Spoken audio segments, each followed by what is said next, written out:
Moving on to the next chapter. Now we are going to see the period between 1919 to 1945. This period is where Mahatma Gandhi dominated and led the national struggle. So we can call it the Gandhian era. In the first part of this chapter, we shall see what was the impact of First World War on India's freedom struggle. Then we will quickly see some details about Gandhiji, right from his birth to his days in South Africa to his return to India. Then we will see the initial days of Gandhian strategies, including Champaran, Ahmedabad mill strike, Kheda Satyagraha, etc. Let's start with the impact of World War I on India's freedom struggle. The First World War was fought between the years 1914 and 1918. The war deeply affected India as the British Army recruited Indian soldiers on a massive scale. Heavy taxes were imposed, war loans were taken, and there was a rise in inflation together with large-scale unemployment.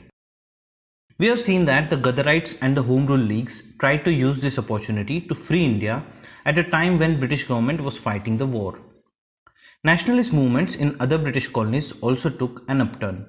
The overthrow of Tsarist rule in Russia by the socialists in what came to be known as the October Socialist Revolution of 1917 showed Indians what mass movements could achieve.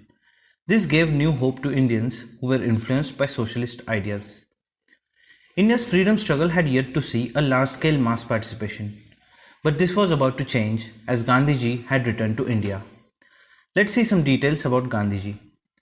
Mohandas Karamchand Gandhi, born on October 2, 1969 at Porbandar, Gujarat, was a lawyer by profession.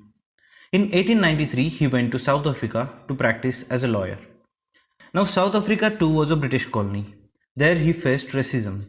So he revolted against this racial injustice and became the leader of this struggle from 1893 to 1914. During this struggle, Gandhiji evolved the technique of Satyagraha based on truth and non-violence. Satyagraha basically means a strong belief in the truth and winning over the enemy through peace and love. The benefit of this technique was that it did not need any self-sacrifice and the masses could easily participate. All that the masses had to do was follow their leader, do peaceful violations of specific laws, occasional hartals and marches, mass quoting of arrests, etc. The masses loved this form of struggle. It was non-violent, peaceful and yet very effective. After gaining some successes in South Africa, Gandhiji came back to India in 1915. He set up an ashram in Ahmedabad to teach Indians the ideals and methods of Satyagraha. Now Gandhiji was a smart leader. He did not immediately go all in for the national struggle. First, he took up local, small-level struggles, built a reputation for himself as a political leader, and then entered the national scene. While the elites in the Congress used a top-down approach, Gandhiji's way was to work up from the grassroots. Let's see some of the initial struggles undertaken by Gandhiji. In April 1917, he led a successful satyagraha at Champaran, Bihar, which put an end to the oppression of indigo planters. The European indigo planters forced the peasants to adopt the Tinkatiya system. Under the Tinkatiya system, the farmers were required to cultivate indigo on 3/20th of their total land holding. They also increased the rents and other dues. So Gandhiji encouraged the farmers to offer satyagraha.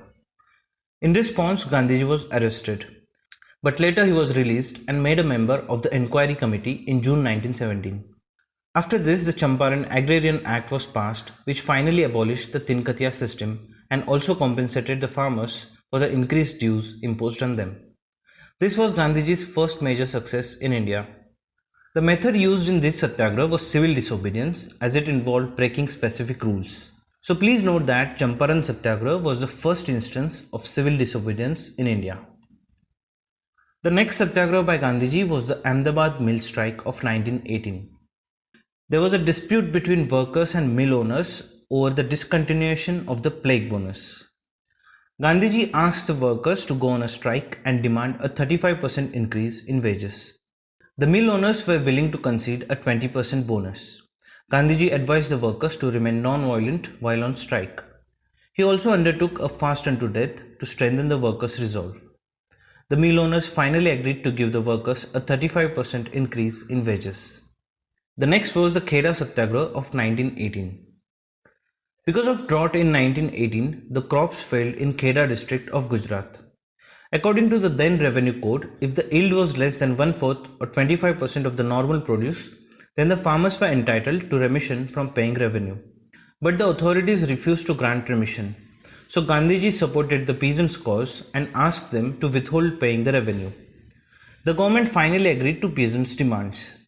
Since this satyagraha involved an element of non-cooperation by the farmers, the Kheda Satyagraha is considered as the first instance of non-cooperation movement in India.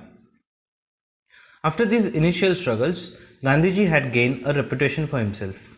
Rajendra Prasad became his follower after Champaran Satyagraha, and leaders like Sardar Vallabhbhai Patel and Indulal Yagnik became his followers after the Kheda Satyagraha. He was now ready to take up larger struggles.